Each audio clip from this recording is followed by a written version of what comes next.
والصلاة والسلام على سيد الأنبياء والمرسلين حبيب إله العالمين أبي القاسم محمد اللهم صل على محمد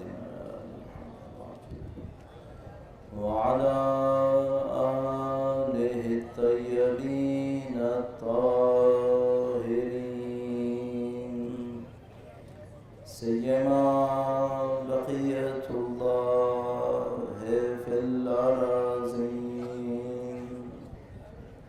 قال الله تعالى في كتابه الكريم بسم الله الرحمن الرحيم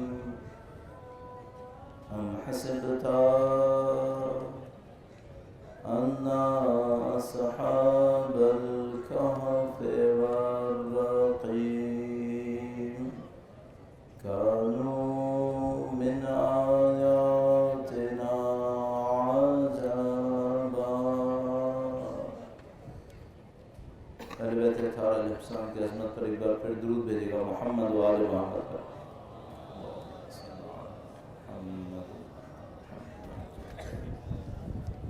پروردگار عالم کا انتہائی لطف و احسان ہے، انتہائی شکر ہے. اس نے ہمیں دین مبین کی صحیح تعلیمات سے آشنا فرمایا ہے، مکتب اہل بیت اطہار علیہ السلام سے وابستہ قرار دیا ہے. اس نے ہمیں حق کو طلب کرنے والوں میں قرار دیا، حق کی خاطر قربانیاں جھیلنے والوں میں سے قرار دیا ہے. اس امید کے ساتھ کہ انشاءاللہ ان قربانیوں کے صدقے میں خدا ہمیں وارث اہل بیت کے ظہور کا دن دیکھنا نصیب فرمائے، ان کی پیروی میں، ان کی امامت میں، ان کی رہنمائی میں دنیا کے ظالموں سے ٹکرانے کی سعادت نصیب فرمائے، اسلام کی عزت و سربلندی کا دن دیکھنا نصیب فرمائے. ایک بار پھر نبی اور ان کے آل پر ان دعاؤں کی قبولیت کے لیے درود بھیجیں محمد و آل محمد.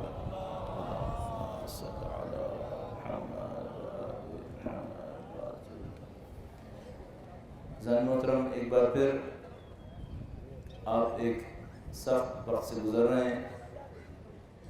ایک بار پھر آپ اپنے گھر بار کو ترک کر کے سڑکوں پر، شاہراہوں پر وقت گزارنے پہ مجبور ہوئے ہیں. یقین سے اس بات کو کہہ سکتے ہیں کہ یہ کوئی آسان مرحلہ نہیں ہوگا. ہر انسان کی ظاہر کی خواہش یہ ہوگی کہ اسے پرامن زندگی گزارنا نصیب ہو. جن شہداء اور زخمیوں کے لواحقین کے ساتھ میں اور آپ یہاں پر تشریف فرما ہیں، ظاہر ہے کہ ان کے دل اس وقت غموں سے بھرپور ہیں اور وہ اس انصاف کا مطالبہ کر رہے ہیں جس کو پوری دنیا نے انسانی حق کے طور پر تسلیم کیا ہے. پوری دنیا اس بات کو تسلیم کرتی ہے کہ اگر کسی کا ناحق خون بہایا جائے تو وارث کو یہ حق حاصل ہوتا ہے کہ وہ اپنی حکومت سے قاتل کی گرفتاری کا مطالبہ کرے، قاتل کے سزا دیے جانے کا مطالبہ کرے. پوری دنیا اپنے تمام تر مذاہب، مکاتب، ادیان کے فرق کے باوجود، حتیٰ نظریات کے فرق کے باوجود اس بات پر متحد ہے. لہذا آپ نے پوری دنیا میں دیکھا کہ اگر جاپان کے ایک قیدی کو داعش نام نہاد اسلامی حکومت کے گروپ داعش نے شام میں ذبح کیا تو جاپانی حکومت نے اس کا مطالبہ کیا کہ اس کے قاتلوں کو سزا ملنی چاہیے. اگر اردن کے پائلٹ کو ایک ویڈیو کے ذریعے سے دکھایا گیا کہ زندہ جلایا ہے داعش نے، تو اردن نے اس کے جواب میں فوجی کارروائی کی، فضائی حملہ کیا اور داعش کے ٹھکانوں کو نقصان پہنچایا۔ اگر 21 مصریوں کو داعش کے ہاتھوں ذبح ہوتے دکھایا گیا تو اس کی فوری بعد مصر کی حکومت نے بھی فوجی کارروائی کی، فضائی حملہ کیا، اور دنیا میں کسی ملک نے یہ نہیں کہا کہ ان کو یہ نہیں کرنا چاہیے تھا۔ ہم یہ کہیں گے کہ انہوں نے صحیح کیا۔ قاتل کو سزا ملنا ضروری ہے۔ جو شہداء کے ورثاء یہاں تشریف فرما ہیں، جو زخمیوں کے لواحقین یہاں پر بیٹھے ہیں، وہ اسی انسانی حق کے مطالبے کے لیے یہاں تک تشریف لائے ہیں۔ یہ اپنے اپنے شہروں کے اندر اس مطالبے کو مسلسل لوگوں کے سامنے پیش کرتے رہے۔ اس مطالبے کو ان سے نہیں سنا گیا۔ ان مظلوموں نے اپنے علاقے کے علماء کی رہنمائی میں اس بات کو یقینی سمجھا کہ اب وہ اپنے حق کے مطالبے کے لیے اٹھیں، کراچی تک آئیں، صوبائی حکومت کے مرکز تک پہنچیں اور اپنے حق کے لیے اس سختی کو تحمل کریں۔ بحمد اللہ رب العالمین کراچی کا شہر اور یہاں کے اہل بیت اطہار علیہ السلام کے چاہنے والے باشعور ہیں، باخبر ہیں، میدان کے اندر رہنے والے ہیں۔ انہوں نے ان شہداء کے ورثاء اور زخمیوں کے لواحقین کا پرجوش استقبال کیا۔ علماء نے اس وقت کی ضرورت کو دیکھتے ہوئے اس بات کا احساس کیا کہ ہمیں سب کو ان کا ساتھ دینا ہوگا، اور الحمدللہ رب العالمین یہ اجتماع منعقد ہوا جس کے اندر آپ یہاں پہ تشریف فرمائے ہیں۔ پہلا پوائنٹ جو آپ کی خدمت میں عرض کروں گا وہ یہ کہ حق کے لیے آواز اٹھانا آسان ہے، حق کے لیے استقامت دکھانا سخت ہے۔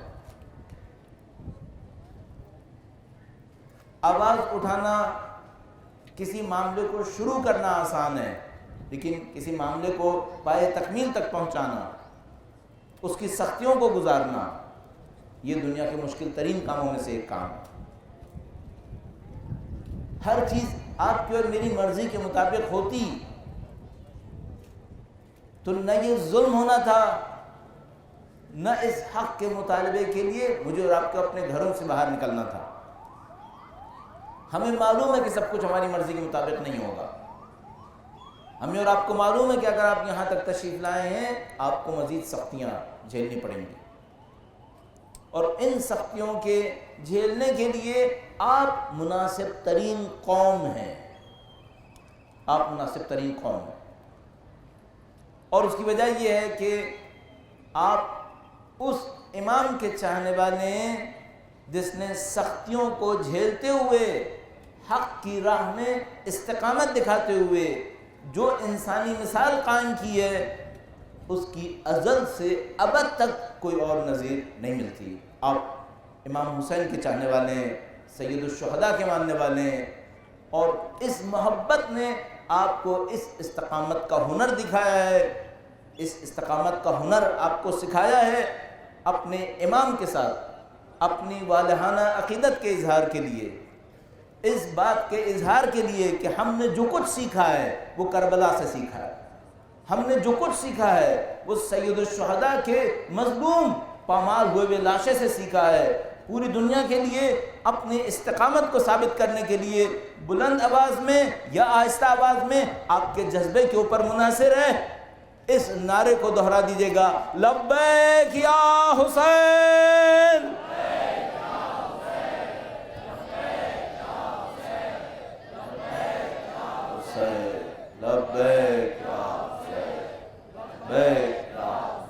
سید الشہداء نے نہ صرف کربلا بسائی اور یزید وقت کا مقابلہ کیا، بلکہ قیامت تک کے لیے آپ کے اور ہمارے جیسے مظلوموں کے سامنے ایک راستہ ترسیم کر دیا۔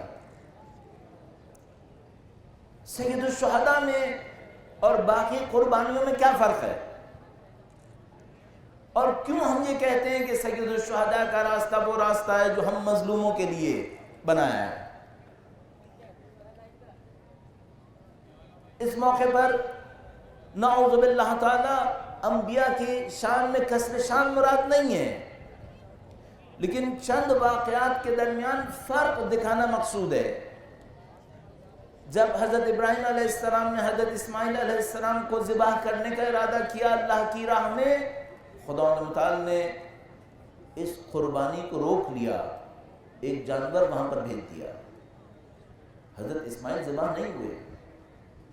اگر میں ہوتا اور یہ واقعہ ہوتا اور کوئی مجھ سے کہتا کہ تم حق کی خاطر قربانی دیکھو خدا متعال نے اس قربانی کے مقابلے میں کس طریقے سے حضرت اسماعیل کو بچا لیا، تو میرا جیسا آدمی یہ سوچتا کہاں میں، کہاں حضرت اسماعیل اور حضرت ابراہیم۔ ان کے لیے آسمان سے جانور اترا، شاید میرے لیے نہ اترے۔ ان کے لیے معجزہ رونما ہوا، شاید میرے لیے معجزہ نہ ہو۔ شاید میں ہمت نہ دکھا پاتا۔ اگر حضرت ابراہیم علیہ السلام کا وہ واقعہ ہوتا جس کے اندر وہ آگ میں گرے اور آگ گلنار بن گئی، کونو یا نارو کونی بردن و سلامہ کے تحت، میں ڈرتا کہ شاید میں آگ میں گروں، آگ میرے لیے گلنار نہ بنے، آگ میرے لیے ٹھنڈی نہ پڑے۔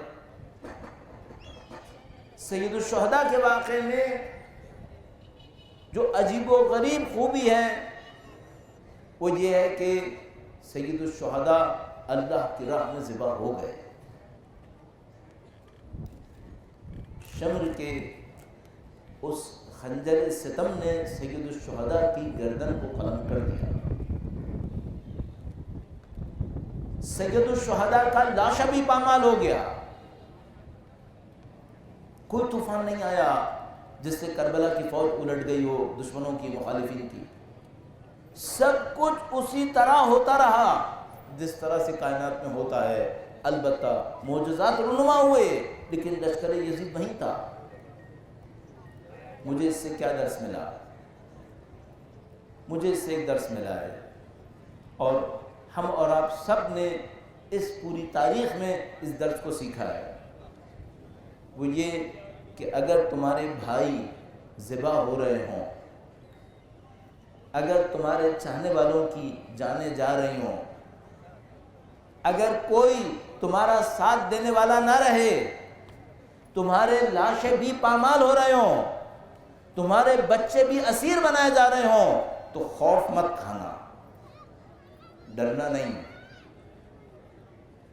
خدا اپنی نصرت سے پہلے اپنے مومنوں کا امتحان لیا کرتا ہے، اپنے بندوں کا امتحان دیتا ہے۔ آپ شکارپور کے مومنین کرام، شہداء اعظام کے لواحقین، ورثاء، آپ کی خدمت میں اس قانون کے تحت عرض کروں گا، آپ کے عزیزوں کے لاشیں پامال ہوئے، وہ ظلم کا نشانہ بنے، انہیں انصاف نہیں ملا، لیکن میں آپ کی خدمت میں عرض کروں گا اللہ کے قانون کے تحت اگر کسی نبی کی تکذیب ہوتی ہے اور وہ اپنی تکذیب پہ صبر کرتا ہے اور استقامت دکھاتا ہے، یہ 3 پیرامیٹر ذہن میں سوچئے گا، کسی کی نبی کی تکذیب ہو، وہ صبر کرے اور استقامت دکھائے، اس کے اوپر خدا کی نصرت کا وعدہ کیا گیا ہے۔ خدا تعالیٰ کی تمام نصرتیں ان قوانین کے تحت انسانوں کے لیے نازل ہوتی ہیں۔ آپ کے خلاف کارروائی ہوئی ہے، آپ کے حقوق کو جھٹلایا گیا، آپ نے صبر دکھایا اور آپ استقامت کے لیے میدان میں آئے ہیں۔ اب صرف ایک حصہ باقی ہے، استقامت۔ اگر آپ مخلصانہ صرف دین خدا کی خاطر، صرف مظلوموں کی خون کی خاطر استقامت دکھا گئے، میں طالب علم ہونے کے ناطے گارنٹی سے آپ کی خدمت میں عرض کرتا ہوں، اس پر نصرت خدا اپنے بندوں کے لیے نازل ہوا کرتی ہے، اس نصرت خدا کے حصول کے لیے درود بھیجے گا محمد و آل محمد پر، محمد و آل محمد۔ آپ کو صرف استقامت دکھانا ہے، اور یہ جو استقامت ہے یہ صرف اس بات کی نہیں ہے کہ آپ موسم کی سختیوں کو جھیلیں گے، آپ اپنے گھر بار کو چھوڑ کر آئے ہوں گے۔ اس میں جو سب سے بڑی استقامت ہوگی وہ نفسیات کی اور سیاسی استقامت ہوگی۔ آپ کے سامنے افواہیں آئیں گی، آپ کے سامنے مختلف خبریں پیش کی جائیں گی، مختلف حلقوں کی طرف سے شیطان کے دو بڑے حربے آپ پر استعمال ہوں گے۔ شیطان دو بڑے حربے استعمال کرتا ہے، یا لالچ دیتا ہے یا خوف دلاتا ہے۔ یا آپ کو لالچ ملے گی یا آپ کو خوف زدہ کیا جائے گا۔ اگر آپ نے ان دو حربوں کا مقابلہ کر لیا، استقامت کا راز کہاں پر ہوگا؟ استقامت کا راز ان دو اسلحوں سے، شیطانی اسلحوں سے لڑنے پر ہوگا۔ وہ آپ کو لالچ دلائیں گے، وہ آپ کو خوف زدہ کرنے کی کوشش کریں گے۔ نہ آپ ان کی لالچ میں آئیے، نہ خوف میں مبتلا ہوئیے۔ اگر آپ نے یہ دو کام کر لیے، آپ استقامت کے ایک مرحلے کو گزار جائیں گے، اور اس کے بعد ایک آخری مرحلہ استقامت کا آئے گا۔ اب تک کے جو کچھ ہم نے تجربے مختلف دھرنوں میں اور مختلف معاشرتی تحریکوں کے اندر دیکھیں، وہ ہے اختلاف رائے کا مرحلہ، ڈفرینس آف اوپینین۔ آپ کی رائے میں فرق ہو سکتا ہے، اس پر استقامت کوئی دکھا گیا۔ جو مجھے ابھی تک سمجھ میں آتا ہے، ہماری قوم کو گھروں سے نکلنے میں کوئی مشکل نہیں ہے۔ الحمدللہ رب العالمین، اس قوم نے بچپن سے دین کی خاطر سڑکوں پر رہنا سیکھ لیا ہوا ہے، اسے کوئی مشکل نہیں ہے۔ عزاداری کرنا ہمارا سلیقہ ہے، یہ ہماری روح کے اندر ہے۔ کوئی ہمیں قتل کرے، ذبح کرے یا کسی طرح سے مارے، یہ ہم سے چھین نہیں سکتا ہے، یہ ہمارا راستہ ہے۔ لہذا مجھے یقین ہے کہ ہماری قوم کو سڑک پر آنے میں کوئی پرابلم نہیں ہے، یہ ہمارے لیے کوئی مشکل کام نہیں ہے۔ ہماری قوم کو دین کے نام پر کوئی لالچ دے، بحمدللہ رب العالمین مطمئن ہو کے کہہ سکتا ہوں اکثریت قاطع قوم کے اندر ایسی ہے جس کو دین کے نام پر کوئی لالچ نہیں دے سکتا۔ یہ لالچ میں آنے والی قوم نہیں ہے۔ اگر کوئی بے وقوف یہ سمجھتا ہے کہ شیعہ قوم کو خوف زدہ کیا جا سکتا ہے، تو میں سیاست اور اسٹریٹجی کے اسٹوڈنٹ ہونے کے ناطے اس سے کہوں گا کہ تمہاری حماقت اس میں ہے کہ تم شیعہ قوم کو خوف زدہ قوم سمجھو۔ اور میں اس کے اوپر تاریخی پس منظر سے بھی ابھی آپ کی خدمت میں چند منٹس میں عرض کرنے کی کوشش کروں گا کہ زیادہ وقت نہ لوں آپ کا، لیکن کچھ پس منظر میں عرض کروں گا۔ تاریخی اعتبار سے ثابت کیا جا سکتا ہے شیعہ قوم کی گھٹی میں خوف نہیں ہے، یہ شیعہ قوم سے کوسوں دور ہے۔ جس طرح ہمارے امام نے کربلا کی زمین پر کھڑے ہو کر کہا تھا ذلت ہم سے دور ہے۔ میں اہل بیت اطہار علیہ السلام کے مکتب کا ایک شاگرد ہونے کے ناطے، اس قوم کے ساتھ محشور اٹھنے بیٹھنے ہونے کے ناطے عرض کروں گا، یہ قوم خوف زدہ ہونے والی نہیں ہے۔ کسی اسٹریٹجسٹ کو چاہیے خوف سے نکل کر کسی اور چیز کے اوپر ہمارے خلاف پلاننگ کرے۔ ہم خوف میں آنے والی قوم نہیں ہے۔ ہمارے پاس جو سب سے بڑا چیلنج ہے وہ ڈفرینس آف اوپینین کا ہے، آراء کے اختلاف کا چیلنج۔ نہ ہمیں قربانی دینے میں معاملہ ہے، نہ ہمیں جھٹلائے جانے میں کوئی مشکل ہے، نہ ہمیں صبر کے لیے، استقامت کے لیے گھروں سے باہر آنے میں کوئی مصیبت ہے، نہ ہمیں لالچ کھاتی ہے، نہ ہمیں خوف ستاتا ہے۔ ہمیں صرف ایک مشکل آتی ہے، ہم ڈفرینس آف اوپینین میں آتے ہیں، اور یہ وہ جگہ ہے جہاں پہ دشمن ضرب لگاتا ہے۔ جس جگہ پہ ہم سب سے زیادہ نقصان اٹھاتے ہیں یہ وہ جگہ ہے۔ عزیزان محترم، ہماری کوشش یہ ہوتی ہے جب ہم آپ کی خدمت میں ایسی کسی جگہ کے اوپر کوئی تقریر کریں تو لفاظی نہ کریں، آپ کو کسی اور وادی میں نہ لکھے جائے، آپ کو کور آف ایشوز کے اندر جو معاملات کی تہ ہے اس تک پہنچانے کی کوشش کریں۔ جو معاملے کی تہ ہے وہ یہ ہے، ڈفرینس آف اوپینین، آراء کا منتشر ہونا یہ ہمیں نقصان پہنچاتا ہے۔ آپ کے سامنے سب سے بڑا چیلنج یہی ہے، آپ کے سامنے سب سے بڑا چیلنج یہی ہے، اور اس چیلنج کے لیے جو صبر چاہیے وہ کوئی معمولی صبر نہیں ہے، وہ عظیم الشان صبر چاہیے۔ اس کے لیے انسان کو اپنی انانیت بعض اوقات قربان کرنی پڑتی ہے، بعض اوقات کچھ ظاہری مصلحتوں کو بھی چھوڑنا پڑتا ہے، اس خاطر کہ ہم آراء کا اختلاف ایجاد نہ کریں۔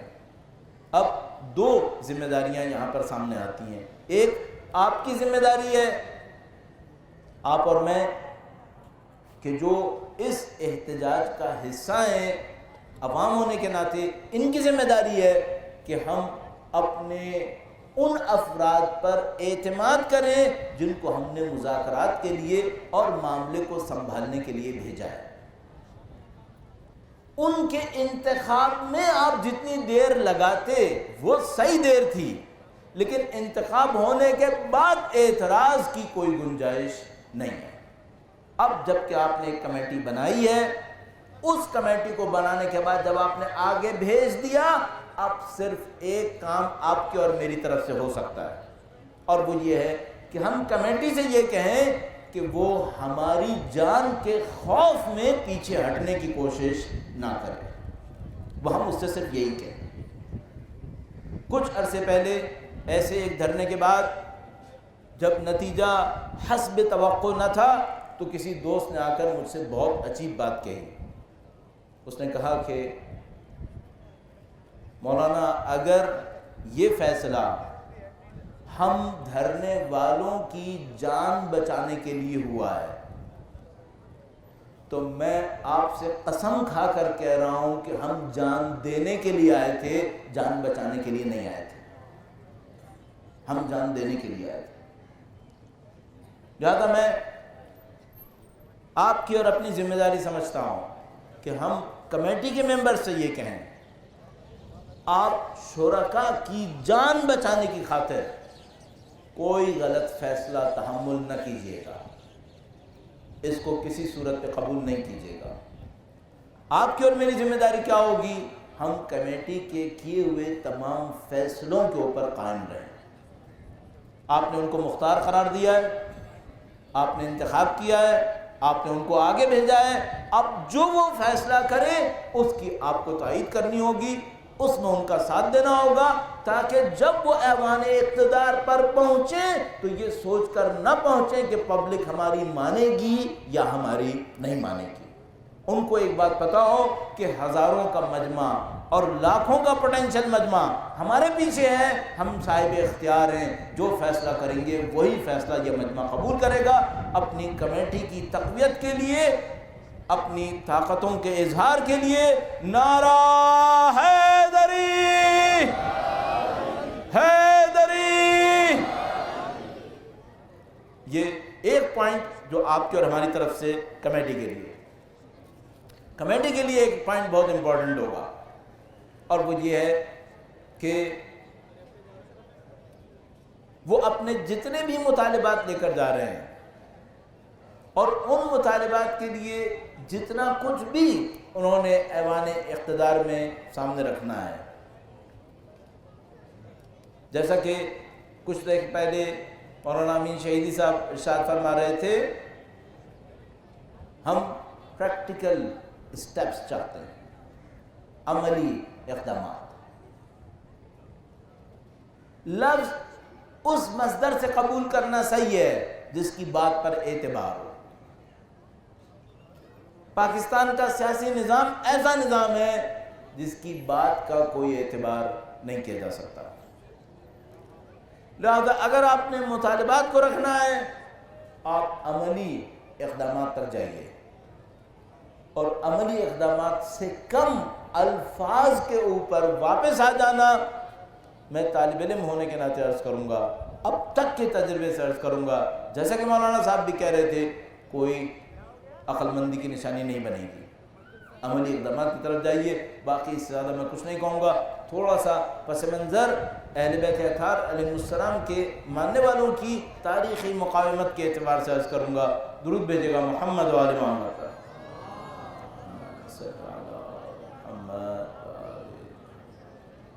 بحمد اللہ رب العالمین، ہم بہت اچھے دور سے گزر رہے ہیں۔ یہ وہ جملہ ہے جو میں مکرر اپنی عرائض میں آپ کی خدمت میں عرض کر چکا ہوں۔ ہمارے خیال میں ہم ایک سنہری دور سے گزر رہے ہیں، اور اس سنہری دور کی نشانیوں میں سے ایک نشانی یہ ہے کہ پوری دنیا اس فکر پر متفق ہو رہی ہے جس کو 40 سال پہلے ہمارے مذہبی حلقوں نے پیش کیا تھا۔ پوری دنیا اس فکر پر متحد ہو رہی ہے جس کو 40 سال پہلے ہمارے مذہبی حلقوں نے، ہمارے دینی رہنماؤں نے لوگوں کے سامنے پیش کیا تھا۔ اور اس کی تشریح اس طرح سے ہے کہ آج سے 40 سال پہلے فرض فرمائیے 1974-75 کے اندر پوری دنیا ایک سیاسی نظام کا شکار تھی، ظلم کے ایک نظام کا شکار تھی۔ یا روس کی حکومت تھی، اس کا قبضہ تھا، یا امریکہ کی اہانت تھی کہ جو وہ ڈیموکریسی کے نام پر، انسانی حقوق کے نام پر کر رہے تھے۔ یا دنیا پہ روس حکومت کرتی تھی یا امریکہ حکومت کیا کرتا تھا۔ کسی کے اندر اس کو چیلنج کرنے کی کوئی طاقت نہیں تھی۔ 40 سال پہلے دنیا اسلام کا جو بہت بڑا معاملہ تھا وہ اسرائیل کی حکومت تھی، اور اس اسرائیل کی حکومت کے خلاف ہمارے عرب بھائی جو کچھ کر سکتے تھے وہ سب کچھ کر چکے تھے، اور ان سب میں ناکام ہو چکے تھے، سب میں ناکام ہو چکے تھے۔ اس غیر قانونی حکومت کو تشکیل ہوئے ہوئے اس وقت بھی کئی سال گزر چکے تھے، اور 4 بڑی جنگیں عرب اور اسرائیل کے درمیان ہو چکی تھیں، جن میں سے کسی میں عرب کو کامیابی حاصل نہیں ہوئی تھی۔ 40 سال پہلے صورتحال یہ تھی۔ دنیا ظلم کے نظام میں بٹی ہوئی، یا امریکہ یا روس۔ اسرائیلی حکومت اپنی جگہ پر اتنی مضبوط کہ سارے دنیا عرب جمع ہو کر اس کے خلاف آواز اٹھاتے تھے، کوششیں کرتے تھے، کوئی کامیابی نصیب نہیں ہوتی تھی۔ اس موقع کے اوپر اس زمانے کے اندر جب ساری ترکیبیں ناکام ہو چکی تھیں، ایک مومن مجاہد بظاہر دست خالی، جس کے ہاتھ میں کچھ نہیں تھا، ایران کے چھوٹے سے اس زمانے کے گمنام شہر قم کے ایک مدرسے کے اندر گیا۔ انہوں نے وہاں پر ایک نظریے کو لوگوں کے سامنے پیش کیا۔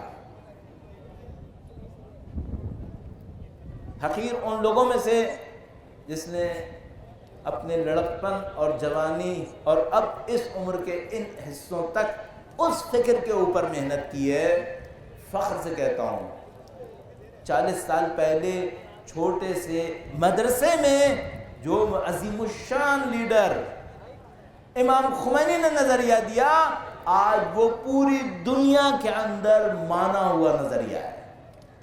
آج پوری دنیا اس نظریے کی افادیت اور اس نظریے کی حقانیت کا اعتراف کر رہی ہے۔ 40 سال پہلے انہوں نے کیا کہا لوگوں سے؟ انہوں نے 40 سال پہلے لوگوں سے کہا کہ لوگوں، نہ امریکہ کے سامنے سر جھکاؤ، نہ روس کے سامنے سر جھکاؤ، اپنے دین کو قبول کرو۔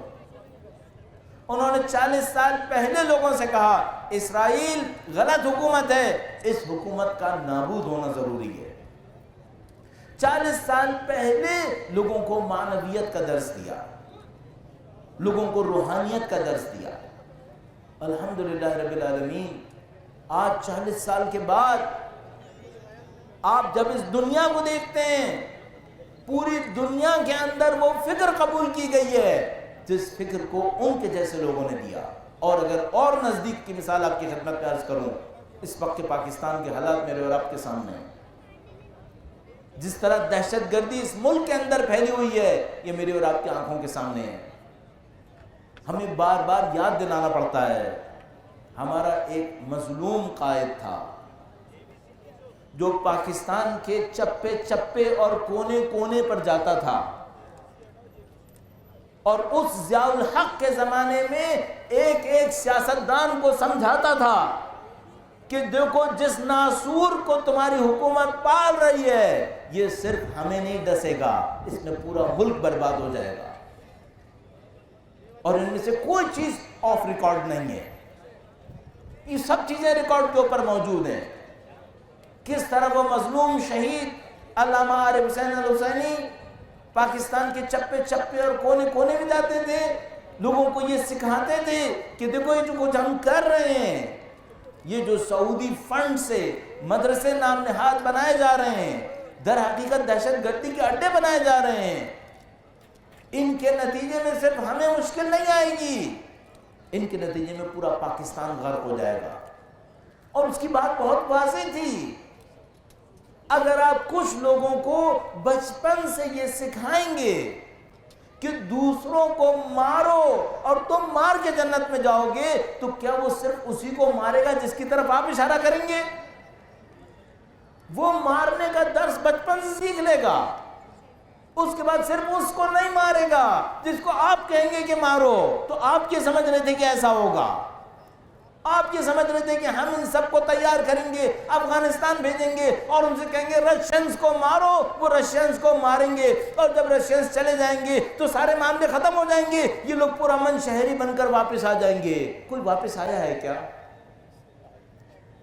جس نے ایک دفعہ طاقت کے اظہار کے لیے اسلحہ اٹھایا ہے، کیا وہ کبھی واپس آیا ہے؟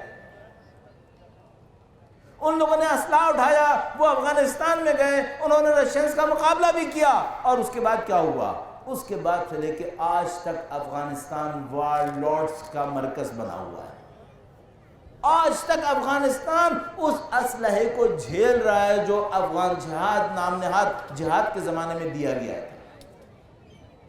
آج تک یہ ملک ان مدرسوں کو جھیل رہا ہے جو اس زمانے میں تیار کیے گئے تھے۔ کیوں؟ آپ نے فطرت میں دہشت گردی ڈالی تھی، اور اس کے بعد پھر کسی نے توجہ نہیں دی۔ امریکہ اپنا معاملہ ختم کرنے کے بعد واپس چلا گیا، اور پاکستان ان دہشت گردی کے اڈوں کو لے کر اپنے درمیان بیٹھا رہا، اور ملک کے اندر ایک ایسا دور آیا 10 سال کا جب 4 دفعہ وزیر اعظم تبدیل ہوئے، ملک میں پولیٹیکل کیوس آ گیا، پاور کا ویکیوم آ گیا۔ اس پاور کے ویکیوم کے اندر یہ ساری کی ساری طاقتیں بیرونی ممالک کی امداد کی وجہ سے پاکستان میں پنپتی رہی ہیں۔ کسی نے غور نہیں کیا کہ ہم کس مصیبت سے گزرنے والے ہیں، اور اس کے بعد جیسے ہی مرکزی حکومت اور کمزور ہوئی، پھر وہ وقت آیا کہ ان دہشت گردوں کے لیے کسی کو بھی نشانہ بنانا کوئی مشکل کام نہیں تھا۔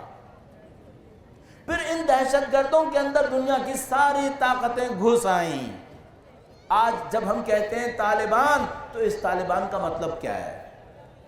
پوری دنیا اعتراف کرتی ہے طالبان کسی ایک گروپ کا نام نہیں ہے، پوری دنیا کی تمام بڑی جاسوسی تنظیموں نے پاکستان کے اندر طالبان کے نام سے اپنے اپنے حامی گروہ کھولے ہوئے ہیں۔ لہذا یہاں پہ آپ کو ایک ایسا طالبان ملے گا جس کو انگریزی سیکرٹ سروسز سپورٹ کر رہی ہوں گی، ایک طالبان ملے گا جس کو انڈین سپورٹ کر رہے ہوں گے، کوئی طالبان ملے گا جس کو سعودی سپورٹ کر رہے ہوں گے، کوئی اور طالبان ملے گا جس کو CIA سپورٹ کر رہی ہوگی، ایک اور طالبان ملے گا جس کو ISI سپورٹ کر رہی ہوگی، ایک اور طالبان ملے گا جس کو حکومت پاکستان سپورٹ کر رہی ہوگی، کوئی اور طالبان بھی ملے گا جس کو کوئی اور پارٹی سپورٹ کر رہی ہوگی۔ نتیجہ کیا ہوا ہے؟ پورا پاکستان دہشت گردی کی نیٹ پریکٹس بنا لیا گیا ہے۔ یہاں پہ جس کسی کو دہشت گردی کی پریکٹس کرنا ہے وہ یہاں پر اپنا گروپ بنا سکتا ہے، یہاں پر ملک کو آگ میں دھکیل سکتا ہے۔ پاکستانی عوام بے خبر رہے، حکومت بے خبر رہی، اور یہ سب ہوتا دیکھتی رہی، اور بات یہاں تک پہنچ گئی کہ پاکستان کا GHQ، پاکستان کی ایئرپورٹ، پاکستان کے تعلیمی ادارے، پاکستان کی پولیس، پاکستان کی فوج، کوئی جگہ باقی نہیں رہی جہاں پر حملے نہ ہوئے ہوں۔ 30 سال پہلے ایک اس بات پہ خاموش تھے کہ یہ حملے صرف اہل بیت کے ماننے والوں کے خلاف ہوں گے۔ علامہ شہید مظلوم کہہ رہے تھے کہ نہیں ایسا نہیں ہوگا، صرف ہم نہیں پسیں گے، پورا پاکستان پسے گا۔